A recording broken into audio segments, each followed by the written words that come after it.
Good morning to all of you and आज का class है लेसन थर्ड पेज नंबर 30। ठीक है, तो देखिए लेसन 30 में लेसन 3 पेज नंबर 30 में कल हम लोगों ने काफ़ी कुछ इसमें पढ़ा था। आज इसमें कुछ चीज़ें ऐसी थी जो छूट गए थे, जिसमें बेसिकली एक टॉपिक है fibre to fabric in the factory या हैंडलूम। ठीक है, मतलब फाइबर से फैब्रिक कैसे तैयार किया जाता है फैक्ट्री में। तो देखिए इसमें कुछ स्टेप हैं जो इसमें इन्वॉल्व हैं, जिसके द्वारा फैब्रिक से कॉटन फाइबर तैयार किया जाता है। इसमें गिनिंग है, कॉम्बिंग है, स्पाइनिंग है और वीविंग है। ठीक है, सबसे फर्स्ट है गिनिंग। देखिए गिनिंग क्या है। Ginning is the process by which harvested cotton is dried and the fibers are separated from their seeds। कहता है कि गिनिंग वह प्रक्रिया है जिसके अंतर्गत हम कॉटन को सुखाते हैं, काटते हैं, फिर उसे सुखाते हैं और उससे फाइबर को सेपरेट करते हैं उसके बीज से। अब कहता है फ्रॉम द फील्ड, खेतों से cotton is moved to nearby gins for separating of lint and seed from the fibres. और खेतों में ही जो है फाइबर्स को उसके लिंट और उसके सीड से अलग कर लिया जाता है। The cotton first goes through dryers to reduce the moisture content and then through cleaning equipment to remove the seeds. सबसे पहले कहता है कि इसे ड्रायर्स के थ्रू गुजारा जाता है, जिसमें इसके मॉइस्चर्स को कम किया जा सकता है, and then through cleaning equipment to remove the seeds. और इसके बाद एक ऐसा साधन है, एक ऐसा इक्विपमेंट्स, एक ऐसा मशीन होता है जिसके द्वारा मशीन के अंदर ही सीड्स को अलग कर लिया जाता है। कहता है the removal of seeds and dirt from the fibres help in processing and improves the fibre quality as well as. अगर कहता है कि the removal of seeds and dirt from the fibres, fibre से सीड्स को अलग करना और dirt को अलग करना, ठीक है, ये जो है उसके फाइबर्स के क्वालिटी को भी इम्प्रूव करता है कि कितनी अच्छे तरीके से उसमें से बीज को अलग किया गया है। क्योंकि बीज जितना अच्छी तरीके से उससे छटाई किया जाएगा वह उतना ही प्योरेस्ट फॉर्म होगा कॉटन का। कहता है cotton fibres are compressed into bales. देखिए कॉटन फाइबर जो तैयार होता है उसे बेल्स के रूप में कंप्रेस किया जाता है, दबाया जाता है, जिसका वज़न अप्रॉक्सीमेटली 200 kg ईच, मतलब 200 kg लगभग हर एक बेल्स का वज़न होता है। इसको आप अंडर मार्क कर देंगे। अब देखिए कहता है cotton seeds can also be separated by hand using steel combs. देखिए हाथ से भी कॉटन सीड्स को सेपरेट किया जाता है, और वो भी स्टील के कंघे से। उसके लिए खास प्रकार का कंघा होता है स्टील का बना। Cotton is then moved to a warehouse for storage until it is shift to textile mill for use. इसके बाद कॉटन को बेल्स के रूप में तो तैयार कर लिया गया, अब इसे वेयर हाउस में भेजा जाता है ताकि वहाँ इसका स्टॉक अच्छा खासा किया जा सके, और इसके बाद उसे टेक्सटाइल मिल्स यानी जहाँ कपड़े की बुनाई, कपड़े की सिलाई होती है, उस फैक्ट्री में भेजा जा सके। The next step is cleaning to decide the quality of cotton. इसके बाद उसकी सफाई की जाती है कॉटन फाइबर की, और यह तय करता है कि वह कॉटन जो है किस क्वालिटी का होगा, कितना अच्छा होगा। इसके बाद the value depends on the length of fibre, its colour, it's feel and the amount of remaining trash. मतलब ये हुआ कि उस कॉटन का जो लंबाई, उसका कलर, उसका जो फ्लफीनेस है, वो ये डिसाइड करता है कि वह कॉटन कितना अच्छा है। ठीक है, तो इन सब पैमानों पर कॉटन का जांच किया जाता है। अब दूसरा स्टेप है कॉम्बिंग एंड स्पाइनिंग। देखिए the next step is combing and spinning. In combing, the contents of several bales are filled into machines that open fibers. Combing में क्या किया जाता है कि इसे मशीन के अंदर डालने पर जो फाइबर्स होते हैं उसे अच्छी तरीके से वो अलग अलग करता है। That open fibres and remove the remaining trace, और जितने भी ट्रेसेस होते हैं उसे छांट कर वो अलग कर लेता है। The loose fluffy fibres are untangled and combed to form a long soft rope, और ये जो है धीरे धीरे करके इसके जितने फ्लफ़ी फाइबर्स होते हैं, अनटेंगल्ड होते हैं कंघी की तरह, उसे वो लंबे लंबे सॉफ्ट रोप्स में अलग कर लेते हैं। ठीक है, अब देखिए आगे बढ़ते हैं पेज नंबर 31। देखिए इसका एक, जिसे हम स्लाइवर कहते हैं, इसे हम क्या कहते हैं, स्लाइवर। कहता है several slivers are fed into a drawing machine that combines them into a single sliver and finally draws them into a much finer strand। ढेर सारे छोटे छोटे लंबे लंबे स्लाइवर्स मिल करके एक बड़ा सा सिंगल स्लाइवर तैयार करता है, जो एकदम परफेक्ट जो है एक फाइन स्ट्रैंड तैयार करता है। अब देखिए स्पाइनिंग क्या है। Spinning involves the drawing out, twisting the winding of fibres, मतलब एक फाइबर्स में दूसरे फाइबर्स को मिलाना, इनटू अ कंटिन्यूस थ्रेड और yarn. The yarn is then wound on bobbins, इसके बाद उसे बॉबिन के ऊपर जो है वाउंड किया जाता है, चढ़ाया जाता है। The yarns on the bobbins are then use to weave cloths, और उसके बाद इससे कपड़े की बुनाई शुरू की जाती है। भारत में जो है large number of skill artisans use handlooms to weave saris.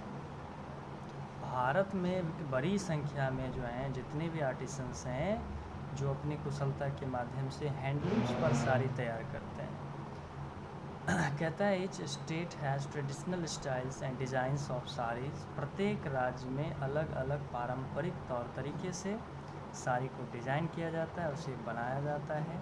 जैसे आपने सुना होगा बनारसी साड़ी, सिल्की साड़ीज़, तो सभी साड़ीज़ का अपना महत्व है। This yarn is called warp, इस तरह के यार्न को हम वार्प कहते हैं, इसे अंडरलाइन कर लेंगे।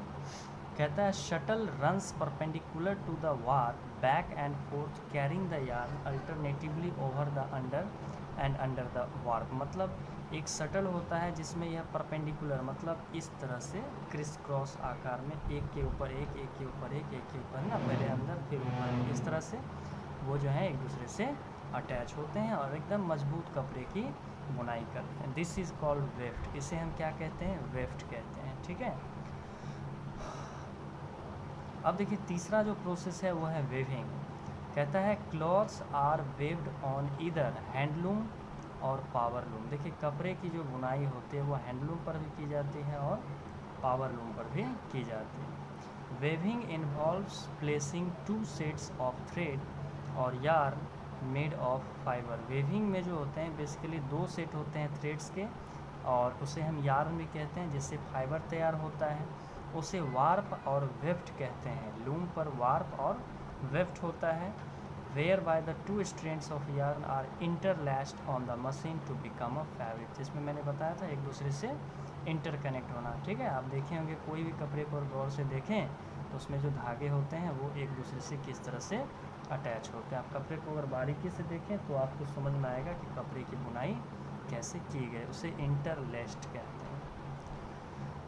तो चलिए आगे बढ़ते हैं।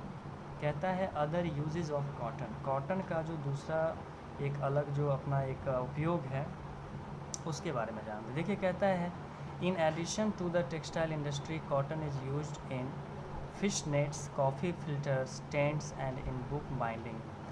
कहता है कि जो टेक्सटाइल इंडस्ट्री में कॉटन का उपयोग मुख्य रूप से मछलियों का जाल, कॉफ़ी फिल्टर्स बनाने के लिए, कॉफ़ी छानने वाला जो होता है फिल्टर, टेंट बनाने के लिए, बुक को बाइंड करने के लिए, इन्हीं सब चीज़ों के लिए नहीं, इसके अलावा जो है आप ये भी जान लें कि जो सबसे पहला चाइनीज़ पेपर था वो भी कॉटन फाइबर का बना हुआ था, इसे आप अंडरलाइन कर लेंगे। It is also used in modern US dollar bills and also in federal stationery. मतलब इसका इस्तेमाल अभी US डॉलर बिल जो होता है बेसिकली जो अमेरिका वगैरह में दिया जाता है बिल, तो उसमें जो है इस बिल के लिए भी कॉटन का ही इस्तेमाल होता है। और कुछ फेडरल स्टेशनरी शॉप होते हैं जहाँ पर आप इसका इस्तेमाल देख सकते हैं। Fire houses were once made of cotton yarn. Basically fire houses जो होते हैं वो भी कॉटन यार्न के बने होते हैं ताकि उसमें जल्दी आग नहीं पकड़े, ठीक है। Do you know that denim a type of durable cloth. Denim क्या है, एक ड्यूरेबल क्लॉथ का एक वैरायटी है। Is made mostly of cotton use to make jeans and jackets, ठीक है, जिसका एक अलग ही प्रकार का एक ब्रांडिंग है जो जीन्स और जैकेट्स तैयार करता है। The cotton seeds which remains after the cotton as gained and used to produce cotton seed oil, which after refining can be consumed by human like any other vegetable oil। तो जैसे कि cotton seeds की बात करें, which remain after the cotton is gained, जब cotton को gained किया जाता है तब जाकर के कॉटन सीड्स प्राप्त होता है। Is use to produce cotton seed oil, इससे कॉटन सीड ऑयल भी इस्तेमाल किया जाता है। विच आफ्टर रिफाइनिंग, जिसको रिफाइन करने के पश्चात इसका इस्तेमाल मनुष्य वेजिटेबल ऑयल के रूप में कर सकता है। देखिए कितना फ़ायदा है, कॉटन से कॉटन सीड से कॉटन ऑयल भी आप निकाल सकते हैं। इसका इस्तेमाल हम वेजिटेबल ऑयल के तौर पे करते हैं। कहता है the cotton seed meal that is left behind is generally feed to livestock. Sterilised cotton is used as an absorbent in hospital. देखिए कॉटन सीड मील का खाने का इस्तेमाल आप जो है लाइव स्टॉक के तौर पर कर सकते हैं, जिसको हम भविष्य में कभी, या ये जल्दी ख़राब नहीं हो सकता, आप ये भी कह सकते हैं। इसका इस्तेमाल जो है स्टरलाइज्ड कॉटन का इस्तेमाल जो है हम हॉस्पिटल में एब्जॉर्बेंट, जैसे रुई होता है, कहीं ब्लड ज़्यादा निकल रहा होता है तो वहाँ पर कॉटन लगा दो तो वो उसको ब्लड को एब्जॉर्ब कर लेता है। और उसके बाद है unspun cotton is also used as fillers in mattresses. जो अनस्पन होते हैं जिसको बुना नहीं गया हो, फ्लफ़ी हो, तो इस तरह के कॉटन का इस्तेमाल हम चटाई के लिए भी कर सकते हैं। अब बात करते हैं जूट की। देखिए jute is a long soft shiny plant fibre that can be spun into coarse strong threads. It is produced from stems of the plants of genus Corchorus। देखिए एक प्लांट है उसके तने से जूट प्राप्त किया जाता है। जूट फाइबर्स आर कंपोज्ड, कहता है, primarily of the plant materials cellulose and lignin, ठीक है। It falls into the bast fibre category, जिसे हम fibre collected from skin of the plant भी कह सकते हैं। Banana fibres are also bast fibres, ये भी बास्ट फाइबर्स हैं क्योंकि इसके अंदर आप रेशा देखे होंगे, कॉल्यूम के आकार का होता है, खांचे के आकार का होता है, अगर केले के तना को आप अगर गौर से देखें तो, ठीक है। तो ये था पेज नंबर 31। अब देखिए इसके प्रोडक्शन के बारे में आज हम जान लेते हैं, इसके बाद अगले दिन इसके स्टेज के बारे में हम लोग पढ़ेंगे। देखिए कहता है jute requires plenty of rainfall and grows best in warm. इसके लिए जो है काफ़ी मात्रा में बारिश की ज़रूरत नहीं होती है, मतलब प्लेंटी ऑफ रेनफॉल, ठीक है। अगर बारिश कम भी हो तो वहाँ पर ये जूट उत्पन्न हो सकता है। And grow best in warm humid climate, और ये काफ़ी गर्म और उष्मीय वातावरण में उत्पन्न होता है।